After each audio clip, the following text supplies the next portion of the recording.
banyak manfaatnya dari kuliah itu sendiri, dari mulai menambah ilmu pengetahuan, dari mulai menambah kreativitas serta inovasi dalam belajar, bersosialisasi dengan teman-teman, menambah relasi, dan tentunya masih banyak hal lain gitu ya yang bisa didapat di bangku perkuliahan gitu.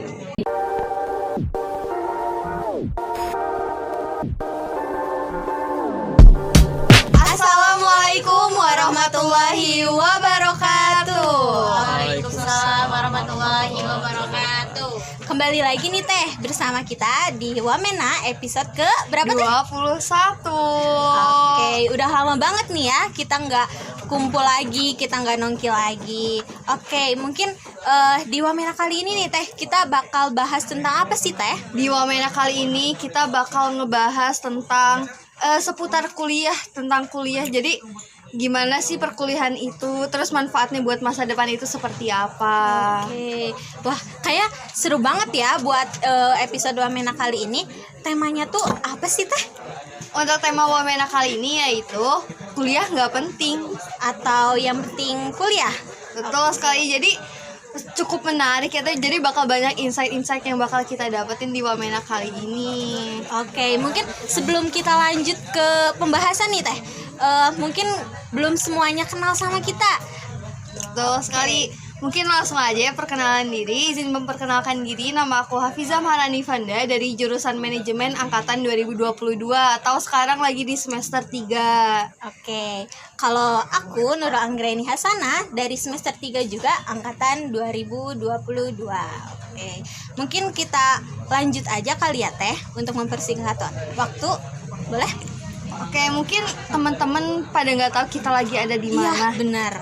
Tempat yang baru lagi, biasanya kita di tempat lain, sekarang kita ada di tempat yang terbaru, yaitu kita lagi ada di Kedai Kedua Cafe yang ada di Jalan Pertamina. Oke, teman-teman jangan lupa buat datang ke sini, nongki bisa kita kerja kelompok di sini atau sekedar nongki-nongki biasa ya Teh. Karena mungkin zaman sekarang apa sih nongki? Pasti banyak yang nongki, pulang betul. kuliah nongki, malam minggu nongki terus. Apalagi dong. tempatnya strategis ya Teh. Betul, dekat banget sama kampus 1 dan kampus 2.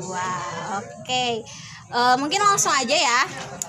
Ada siapa sih Teh di antara kita ini? Iya, siapa? Mungkin teman-teman ada yang udah tahu, ada yang belum, dan mungkin udah terkenal gitu ya di jurusan kita, di jurusan siapa sih yang nggak tahu? Siapa sih yang nggak tahu? Boleh langsung aja untuk memperkenalkan diri, Pak. Oke, perkenalkan ya, nama saya Maulana Effendi. Saya alumni angkatan 2016, sekaligus boleh diobrolin. Boleh. Ya sekarang ada di jurusan manajemen sebagai staf jurusan manajemen gitu. Oke, wah kayaknya sibuk banget nih ya Pak. Ya alhamdulillah sibuk, tapi ya masih ada waktu lah buat beristirahat dan buat bercerita atau ngopi bersantai-santai, masih ada lah. Waduh. Kita lu sibuk lah. Oke. Karena istirahat tuh nomor 1. Nah, Karena kalau gak istirahat gimana kita buat mengerjakan pekerjaan untuk selanjutnya? Betul, harus ada luang buat seneng-seneng juga kan. Betul. Gak boleh jangar-jangar terus gitu. Iya benar. Oke, mungkin kita lanjut ke inti dari Wamenanya. Oke, boleh dimulai dah. Mungkin untuk pembahasan yang pertama kita bakal ngebahas menurut Bapak nih, karena kita udah baru kedatangan mahasiswa baru, kedatangan keluarga baru di jurusan manajemen, yaitu teman-teman mahasiswa baru angkatan 2023. Wah, menurut menurut Bapak ini kuliah tuh penting atau enggak sih? Karena kan setiap orang tuh mempunyai prinsip hidupnya masing-masing. Itu bagaimana? Betul. Sekarang udah angkatan 23. Iya. Wah, udah lama ya saya. Betul. Bahwa dasarnya ya kuliah itu tentunya menurut saya sangat penting gitu ya. Karena itu merupakan salah satu penunjang tentunya ya buat kehidupan kita, buat karir kita ke depannya seperti apa. Jadi ya menurut saya itu sangat penting karena di balik kuliah tentunya banyak ilmu-ilmu yang akan didapat, terkhusus buat maba-maba mungkin ya, maba-maba angkatan 2023 yang sekarang baru masuk kuliah. Dari awalnya cuman bersekolah, terus pulang, dan sekarang teman-teman yang ada, contoh teman-teman yang dari luar kota misal, sekarang harus ngekos, sekarang harus mampu bersosialisasi sama teman-teman yang lainnya, harus bisa beradaptasi dengan kota yang baru misal ya.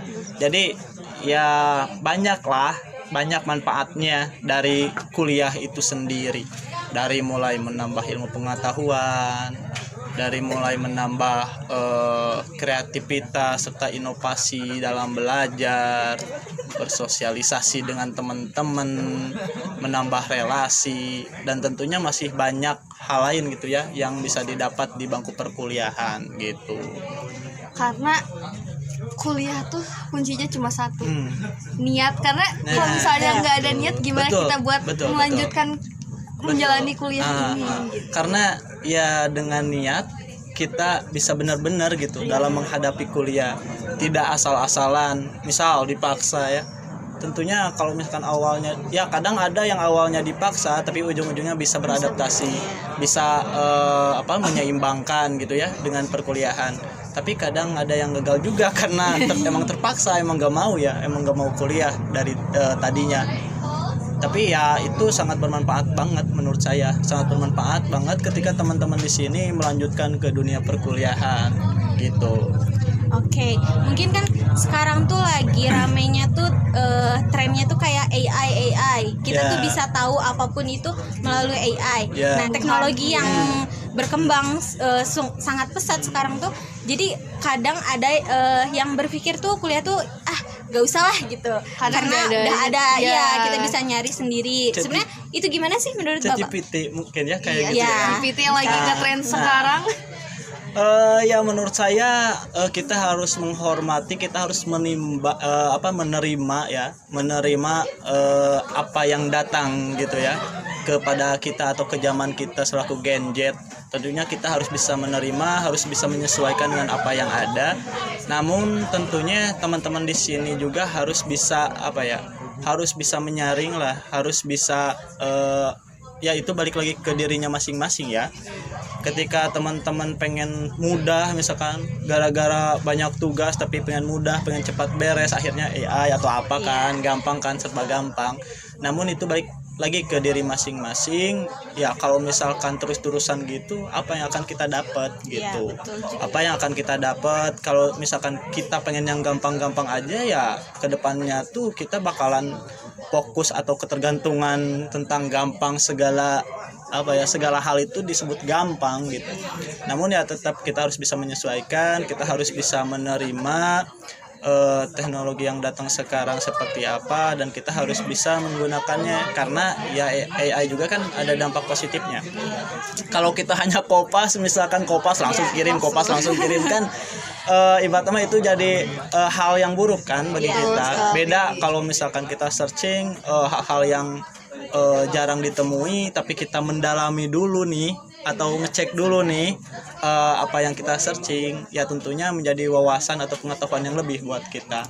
Jadi tidak semuanya negatif lah, ada hal-hal positifnya buat keuntungan pribadi kita masing-masing selaku mahasiswa gitu. Betul, mungkin berbicara keuntungan, setiap orang pasti pengen gitu ya punya keuntungan betul, gitu, cuma kadang masih ada teman-teman atau semuanya atau mungkin dari kita sendiri atau yang lainnya juga kayak ikut-ikutan jadi teman pakai ChatGPT, kita ikut-ikutan pakai ChatGPT. Jadi menurut Bapak gimana sih memberi satu petikan atau gimana biar teman-teman gak usah ikut-ikutan, karena kan kita bisa berpikir, bisa belajar lebih gitu. Ya mungkin dengan adanya teknologi kali ini yang ibaratnya segala mempermudah, ya dalam artian di sini pembahasannya terkait tugas ya, tugas. Ya gak boleh sampai pengen yang simpel-simpel. Sekarang kok udah banyak jurnal-jurnal nasional ataupun jurnal-jurnal internasional yang bisa kita akses. Kalau misalkan tugas itu ada hubungannya sama jurnal atau karya ilmiah atau tentang penelitian, itu kita bisa akses jurnal-jurnal nasional, jurnal-jurnal internasional yang ibaratnya itu udah terpublikasi gitu ya. Jadi jangan, contoh sekarang banyak kok, soalnya ada tutorial juga mungkin ya di IG, di Iya, TikTok banyak. kan, Udah banyak cara bikin latar belakang yang mudah kalau penelitian. Cara latar belakang yang mudah, cara rumusan masalah yang mudah gitu ya, karena pengen cepat di ACC sama dosennya sehingga ya melakukan hal tersebut. Padahal itu gak boleh gitu. Gak boleh gitu. Ya sekedar baca boleh, sekedar baca boleh. Tetapi tidak boleh langsung dimasukkan juga gitu ya ke penelitian kita, itu jelek gitu ujung-ujungnya. Jadi ya sebisa mungkin timbul atau muncul dari pikiran kita masing-masing, baik itu kita baca buku, baca jurnal, atau baca referensi yang lainnya gitu, sehingga kita tidak ketergantungan gitu terhadap ya salah satunya GPT atau AI itu sendiri gitu. Berarti intinya kita Wow. berarti intinya kita harus lebih pintar untuk menyaring informasi, betul. karena Betul. di zaman sekarang banyak informasi yang bisa didapat tapi belum tentu itu Nah, benar, karena banyak berita hoax Ya. kayak gitu. Jadi untuk teman-teman ketika lagi ngerjain tugas atau lagi mencari informasi, itu jangan langsung untuk ditelan informasinya, itu nggak baik. Betul. Oke, mungkin kan terkadang kita tuh pengennya masuk jurusan ini, tapi ternyata bukan rezeki kita nih. Nah, kalau misalnya cara menghadapi kita yang mungkin lebih sering disebutnya itu salah jurusan kali ya. Linjur atau lintas jurusan. Itu gimana sih cara menghadapinya supaya kitanya juga enjoy dalam melaksanakan semua tugas-tugasnya kayak gitu. Kalau ngomongin masalah salah jurusan atau apa, saya juga salah. Saya dulu sekolah IPA. Saya dulu sekolah IPA, tapi tiba-tiba keterima di manajemen gitu ya. Saya juga salah. Saya juga. Cuman di balik itu semua kan ya tetap kita harus ada ada pikiran bahwa itu semua udah menjadi jalan kita ya. Iya. Harus ingat kepada yang mentakdirkan. Takdir kan ada yang bisa diubah dan ada yang tidak bisa dirubah ya. Iya. Kalau masalah ini mungkin masih bisa dirubah karena ya ibaratnya ini perjalanan hidup kita gitu. Kecuali mati mungkin. Jadi kalau misalkan kita salah jurusan, akhirnya kita gak nyaman, kita gak cocok, ibaratnya belajar lagi dari awal, beda sama yang contoh anak-anak manajemen mungkin ya cocoknya teman-teman yang dari sekolah jurusan IPS ya. Nah, kita mungkin yang dari IPA atau dari yang lainnya, kita belajar dari awal mungkin ya, harus belajar dari dasar-dasarnya dulu. Ya mungkin kalau misalkan pengen bisa ngerjain tugas tentang manajemen atau misalkan bisa langsung nyambung, ya tentunya kita harus sering-sering baca-baca buku terkait tentang manajemen, sharing sama teman-teman terkait manajemen, sharing sama alumni terkait tentang manajemen, sehingga kita mampu menyeimbangkan atau kita mampu mengetahui apa yang kita jalani sekarang gitu. Karena ya belum tentu juga kita misalkan benar jurusan tapi ujung-ujungnya kita tidak bisa mendalami tentang jurusan itu sendiri. Jadi itu mah balik lagi ke pribadi masing-masing. Dari mulai kita harus meningkatkan baca buku, kita harus sharing-sharing sama teman, searching jurnal internasional ataupun nasional, itu sangat menunjang gitu bagi keberlangsungan kuliah kita, sehingga kita sendiri bisa menyeimbangkan dengan teman-teman yang lain yang tidak salah jurusan gitu paling. Jadi jurusan yang kita mau juga belum tentu itu bisa kita hadapi gitu ya. Jadi jurusan yang kita mau harus dihadapi dengan semangat. Itu semangat sama motivasi yang tinggi. Kita gak punya motivasi ya tentunya kita leha-leha dalam belajar. Mau ya dalam bekerja pun sama. Kalau kita gak ada motivasi, kita sih mau kerja buat apa sih kita Tujuannya kerja, apa? kita Gitu ya. mau kerja buat dapetin apa sih, kan itu mungkin sebelumnya ada motivasi yang ibaratnya kita mampu bergerak gitu, sehingga kita bisa bekerja gitu ya dengan baik, dan ibaratkannya bisa mendapatkan hasil yang baik juga, sehingga kita kalau di dunia kerja sehingga kita bisa mendapatkan reward dari pimpinan, misalkan contohnya itulah. Karena motivasi itu bener-bener apa ya, sangat berpengaruh lah buat kita ke depannya gimana kan. Motivasi itu sangat berpengaruh sekali. Motivasi banyak kan, banyak sumber-sumbernya, dari lingkungan, misal dari orang tua, dari pasangan. Kalau misalkan ada yang punya pasangan, itu sangat berpengaruh banget gitu ya, karena ya itu tadi, kalau berdasarkan teori Maslow itu motivasi itu sangat berpengaruh gitu terhadap kinerja atau keseharian kita gitu, dari mulai kebutuhan-kebutuhan yang kita inginkan dan lain-lain, sehingga itu mempengaruhi semangat kita dalam berkuliah gitu. Oke, tadi menyambung Bapak membahas tentang semangat Ya. gitu ya. Gimana nih Pak kalau misalnya kita lagi semangat kuliah, lagi udah bangun pagi, udah misalnya jam 5 udah bangun, udah siap-siap mau kuliah, tiba-tiba dosennya itu tiba-tiba gak hadir. Atau misalnya jam-jam mepet, ataupun misalnya udah dikabarin selanjutnya kita lagi semangat udah berkuliah, untuk lagi nggak capek, lagi nggak lesu kayak gini. Gimana kalau misalnya tiba-tiba dosennya nggak hadir, kan pasti bakal menurun semangat kita. Gimana? Suka ada yang nggak hadir?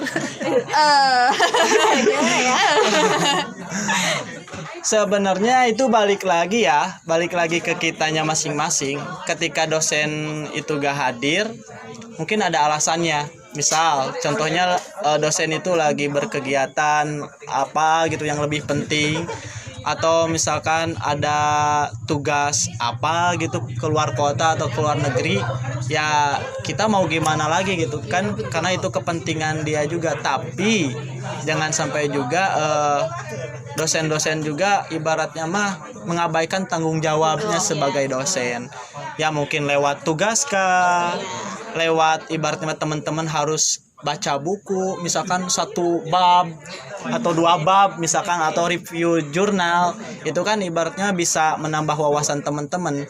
Dan ibaratnya ketika dosen tidak ada, tapi teman-teman di sini tetap mendapatkan ilmu lewat review tugas atau mengerjakan tugas gitu, sehingga tidak adanya ibaratnya kekecewaan antara dosen ke mahasiswa gitu. Betul yang seperti Bapak sampaikan. Kalau misalnya ketika dosen gak hadir, kita jangan langsung untuk menyalahkan dosen, yang setiap orang punya kesibukannya masing-masing dan punya tanggung jawabnya masing-masing. Terus kalau misalnya dosennya lagi besoknya udah izin sebelumnya tapi besoknya gak hadir, itu jangan waktu kosong tuh jangan dibuat untuk sia-sia kegiatan yang mungkin nggak bermanfaat gitu lah.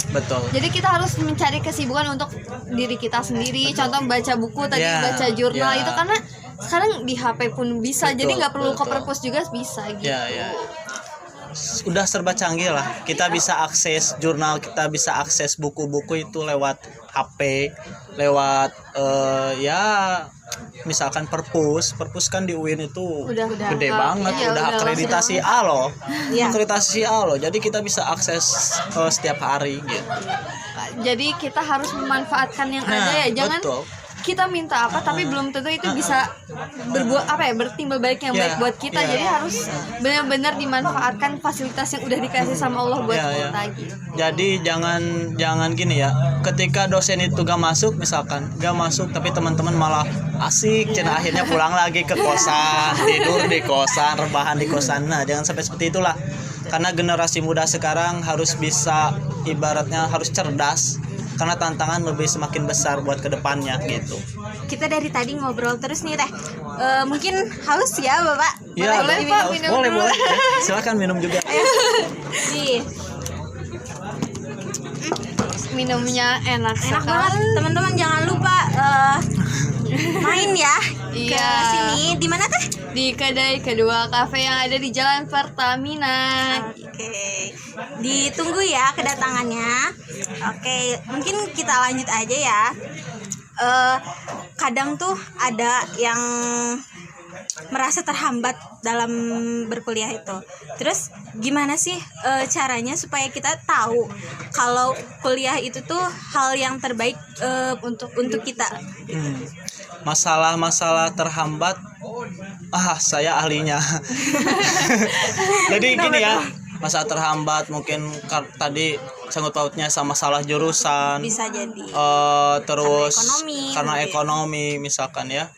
Ya selagi ikhtiar, selagi kita berusaha, baik itu rezeki ataupun tugas susah misalkan ya bisa terlewati lah, insya Allah bisa terlewati, karena ya janji Allah kan sudah jelas, ketika kita mencari ilmu pasti rezeki itu suka ada. Iya. Kalau dari ibaratnya ngomongin masalah hambat terhadap UKT atau apa, pasti ada aja gitu. Yang penting kita jangan lupa berusaha, jangan lupa dengan proses apa yang kita lakukan gitu.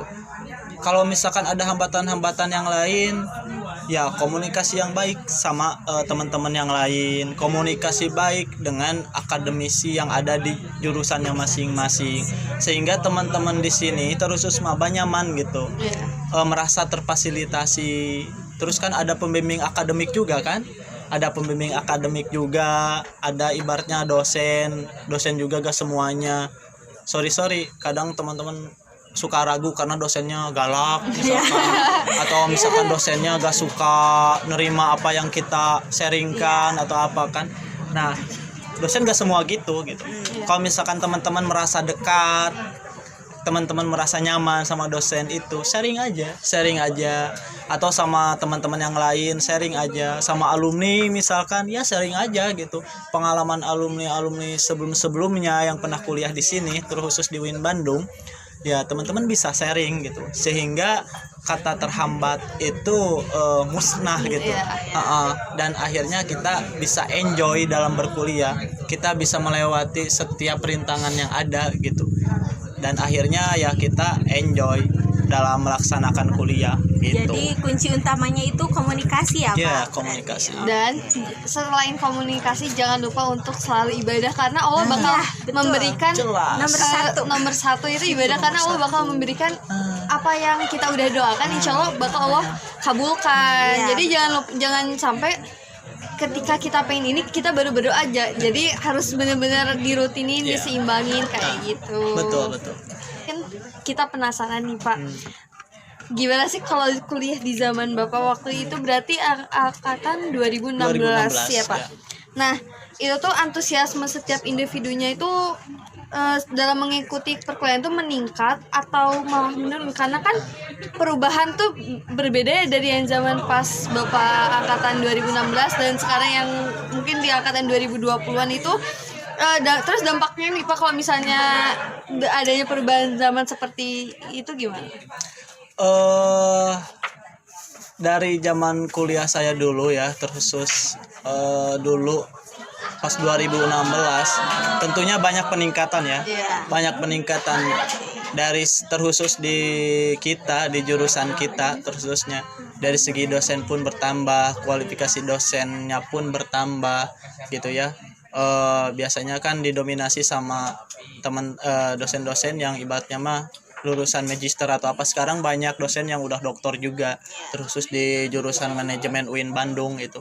Sehingga nantinya akan banyak ilmu-ilmu yang disampaikan ke teman-teman itu yang lebih bagus gitu ya, yang lebih ibaratnya mah mumpuni gitu ya, seorang doktor ngajar calon sarjana misalkan ya. Jadi ya selama saya kuliah itu sangat meningkat gitu, sangat meningkat banget gitu, peningkatannya, karena mungkin dari 2016 sekarang 2023 ya. 7 tahun kali ya. Berarti saya 7 tahun di Bandung, di UIN Bandung. Ya sangat bagus sih, sangat bagus. Dari mulai teman-teman bersosial, dari mulai teman-teman cara berpresentasi, menyiapkan data buat presentasi, mengolah PPT buat presentasi kan, itu sebuah peningkatan yang luar biasa, inovasi luar biasa dari teman-teman Terus pembelajarannya pun sekarang kan kemarin gara-gara ada COVID, Iya. Ya, kita pembelajaran lewat ada yang Zoom. daring, ada yang offline di kelas, sehingga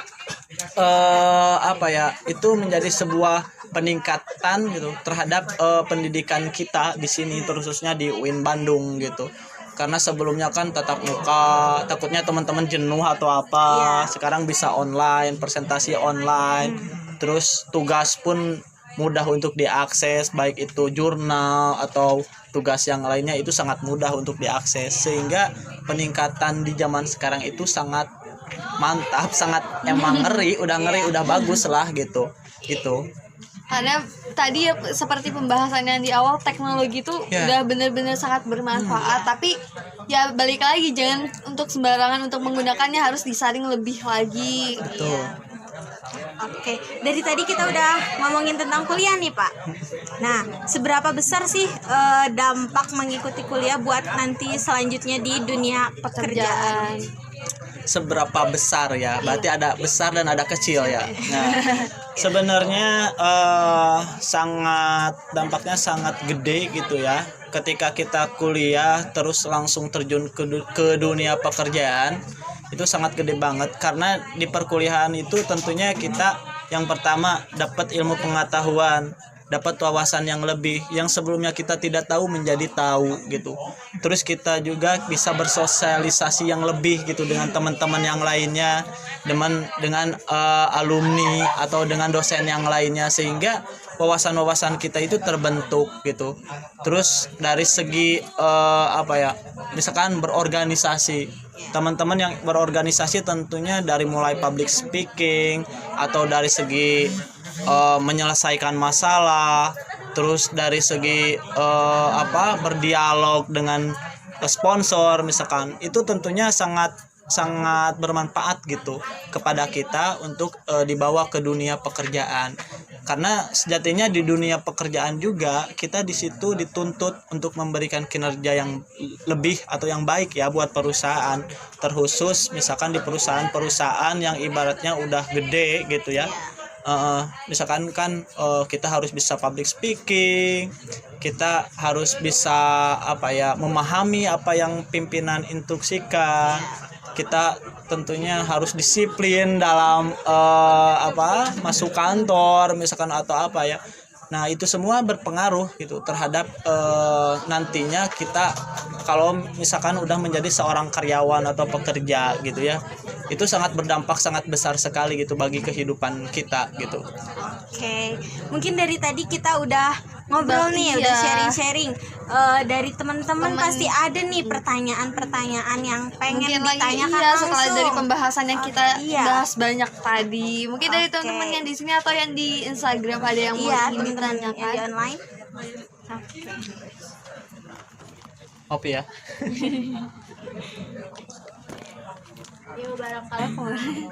Dengar-dengar Bapak lanjut kuliah lagi ya? Ya lanjut Di jurusan? di jurusan manajemen juga gitu.